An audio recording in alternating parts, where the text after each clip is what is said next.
Au nom de Dieu, le bienfaisant, le miséricordieux. Un jour, je suis allé chez l'évêque pour lui faire part d'un désir profond, je voulais aller plus loin et devenir prêtre. Après avoir terminé ma formation à Rome, je suis retourné au Royaume-Uni, où j'ai pris mes fonctions sacerdotales dans une paroisse.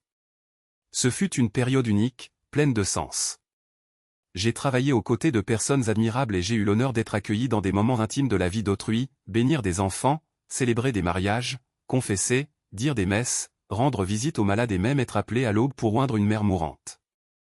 Être prêtre était une mission sacrée, et avec le recul, j'éprouve une immense gratitude pour chaque expérience que j'ai vécue aux côtés de ceux qui m'ont accompagné. Beaucoup de gens me demandent, frère, comment s'est passé un changement si radical dans votre vie?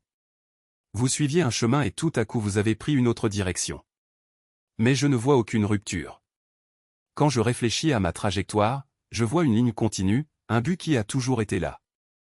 Au cours des années où j'ai étudié la théologie à Rome, en me plongeant dans les enseignements de la Bible, l'histoire de l'Église et les mystères de la foi, je réalise aujourd'hui que je ne me préparais pas seulement au sacerdoce.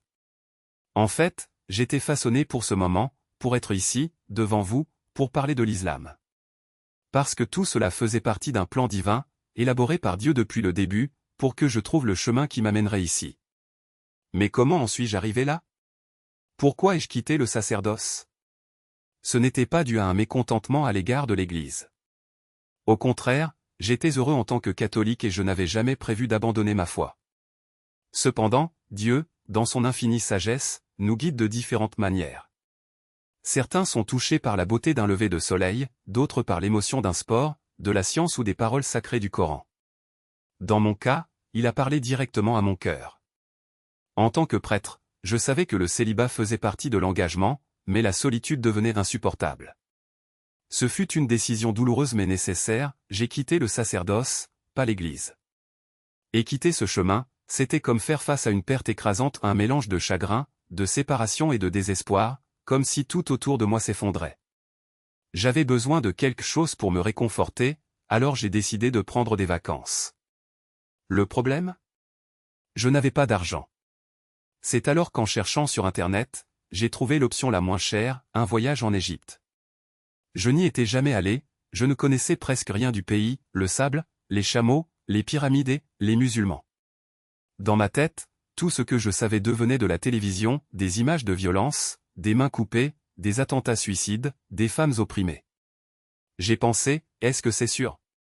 Et s'ils me kidnappaient? Et s'ils m'attaquaient? Mais ils n'avaient pas le choix. Je suis allé. Cette semaine en Égypte a transformé ma vie. Pour la première fois, j'ai eu un vrai contact avec l'islam. Ma première rencontre avec un musulman ne s'est pas faite avec un sage ou un chef religieux, ni à travers des livres ou des émissions de télévision. C'était avec un petit garçon qui nettoyait les chaussures dans les rues du Caire. Il portait des sandales en plastique usées et, en me voyant passer, avec ma peau claire, il a souri et a dit « Assalamu alaikum, que la paix soit sur vous ». Et il l'a dit sincèrement, comme s'il voulait vraiment la paix pour moi. Toute la semaine, je l'ai croisé tous les jours, et j'ai fini par apprendre quelques mots en arabe pour lui dire en retour « Zayak, Zayak, Yajabi, Bizayak, Yajamil comment vas-tu? Ça va ?» Et il répondait en souriant « Alhamdoulilah, Dieu merci ». Quand je suis rentré chez moi, je ne savais presque rien de l'islam, mais j'étais sûr d'une chose, les musulmans n'étaient pas tels que la télévision les décrivait. De retour en Angleterre, sans emploi, j'ai dû trouver du travail. Grâce à mon expérience dans l'éducation, j'ai obtenu une place dans une école publique, où la majorité des élèves étaient d'origine arabe, dont beaucoup de musulmans. Ma mission était d'enseigner les 6 grandes religions du monde, le bouddhisme, l'hindouisme, le sikhisme, le christianisme, le judaïsme et l'islam.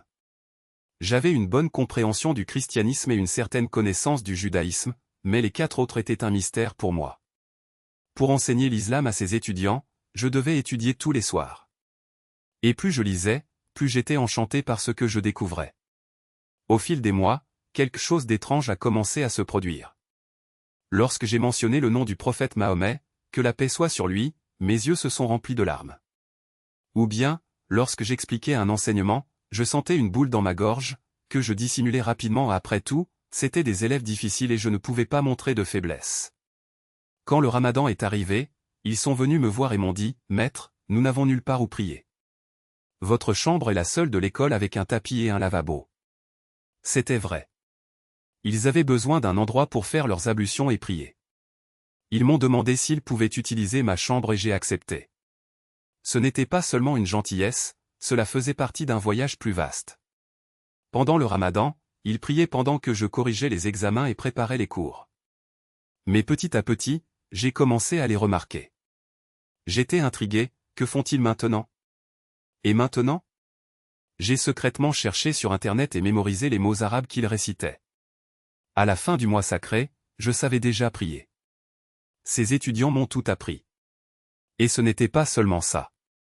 Lorsqu'ils ont demandé à utiliser mon bureau, j'ai répondu, d'accord, mais je vais jeûner avec vous par solidarité. Ce n'était pas pour Dieu, mais pour soutenir leur foi. À la fin du Ramadan, je savais déjà prier et j'avais jeûné pendant un mois entier. Au fil du temps, je me suis rapproché des musulmans. J'ai réalisé que c'étaient des gens bons, accueillants et je me sentais à l'aise parmi eux. J'ai commencé à aller à la mosquée du centre de Londres, non pas pour enseigner, mais pour apprendre pour moi-même, pour satisfaire ma propre curiosité. Et c'est ainsi que, étape par étape, Dieu m'a conduit jusqu'ici. Au plus profond de ma propre conscience. Et c'est lors d'une des conférences promues par l'islam que j'ai entendu Youssouf Islam, le chanteur que tout le monde connaissait auparavant sous le nom de Cat Stevens, parler avec une sincérité qui a traversé la salle. À la fin de ses paroles, je me suis approché de lui et lui ai demandé, presque à bout de souffle, « Frère, que doit faire une personne pour devenir musulman ?» Il m'a regardé avec un sourire serein et m'a répondu, « D'abord, crois en un seul Dieu. » J'ai dit, « Mais j'ai toujours cru en un seul Dieu. » Il a poursuivi, « Alors priez 5 fois par jour. » Et j'ai ajouté, « Je sais déjà prier en arabe. » Son regard devint plus intense, presque méfiant. « Et le jeûne du Ramadan ?» a-t-il ajouté. « J'ai jeûné tout le mois, répondis-je. Puis il m'a regardé droit dans les yeux et m'a dit, avec une fermeté qui a fait écho en moi, « Frère, tu es déjà musulman. Qui essaies-tu de tromper ?» À ce moment précis, l'appel à la prière résonna dans la mosquée « Allahu Akbar, Allahu Akbar » et tout le monde se leva pour monter dans la salle de prière. Je restais là, immobile, comme si le sol avait disparu sous mes pieds. En moi, une voix répétait, « De qui pensez-vous vous moquer? Vous êtes prêts? » Dehors, l'appel continuait, vibrant, et je montais les escaliers en suivant les frères. Les hommes faisaient la queue dans la pièce, les sœurs au comptoir au-dessus, et je m'asseyais contre le mur, sentant le poids de l'heure. Lorsque la prière a commencé, c'était comme si le ciel lui-même descendait sur nous. Le Coran a été récité et quelque chose en moi s'est brisé. Les larmes coulaient de manière incontrôlable, comme celle d'un enfant, et j'ai pleuré, pleuré et pleuré parce que je savais, au plus profond de mon être, que toute ma vie m'avait conduit ici. Une fois la prière terminée, je me suis levé, je suis allé voir l'imam et je lui ai dit d'une voix étranglée, « Frère, je veux devenir musulman. Dis-moi quoi faire. » Il m'a regardé gentiment et a répondu, « Répétez après moi, Ashhadu an la ilaha illallah, ou Ashhadu anna Muhammadan Rasulullah. Je témoigne qu'il n'y a de divinité que Dieu, et je témoigne que Mahomet est son messager. » Et juste comme ça, avec ces mots, tout a changé. Les frères sont venus me serrer dans leurs bras, me féliciter et j'ai ressenti, pour la première fois, la légèreté de l'appartenance. Je n'étais plus un étranger à la recherche de réponses, je faisais partie de quelque chose de plus grand, quelque chose qui avait toujours été là, qui m'attendait. Et à ce moment-là, j'ai su que je ne serais plus jamais seul.